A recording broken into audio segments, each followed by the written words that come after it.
Thrissur Puliyannur saint Thomas UP. School സർക്കാർ ഏറ്റെടുത്തതിന് പിന്നാലെ പേര് ഗവൺമെന്റ് യു.പി. സ്കൂൾ എന്നാക്കി മാറ്റിയത് പുനഃപരിശോധിക്കണമെന്ന് ആവശ്യപ്പെട്ട് തൃശൂർ അതിരൂപത ആർച്ച് ബിഷപ്പ് മാർ ആൻഡ്രൂസ് താഴത്ത് മുഖ്യമന്ത്രിക്ക് കത്ത് നൽകി. പൂർവ്വ വിദ്യാർത്ഥികൾ, അധ്യാപകർ, നാട്ടുകാർ എന്നിവരുടെ മനസ്സിൽ ഇടം നേടിയ സെന്റ് തോമസ് എന്ന നാമം ഒഴിവാക്കിയതിൽ വേലൂരിലെ ക്രൈസ്തവ സമൂഹത്തിനും പ്രതിഷേധമുണ്ട്.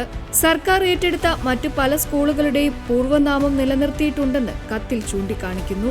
സ്കൂളിന്റെ പേര് പുനഃസ്ഥാപിക്കണമെന്ന് ആവശ്യപ്പെട്ട് വേലൂർ പഞ്ചായത്ത്, ന്യൂനപക്ഷ കമ്മീഷൻ, സ്കൂൾ സ്റ്റാഫ്, MLA എന്നിവരും രംഗത്തെത്തിയിട്ടുണ്ട്.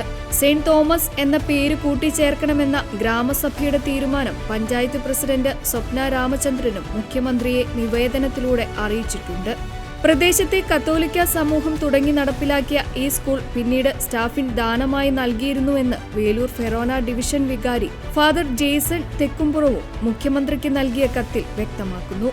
കീരാലൂരിൽ മറ്റൊരു സ്കൂൾ ഏറ്റെടുത്തപ്പോൾ ഉടമസ്ഥന് പ്രതിഫലം നൽകുകയും പേരിനോടൊപ്പം ഗവൺമെന്റ് എന്ന് കൂട്ടിച്ചേർക്കുക മാത്രമാണ് ചെയ്തതെന്നും കത്തിൽ ചൂണ്ടിക്കാണിക്കുന്നു.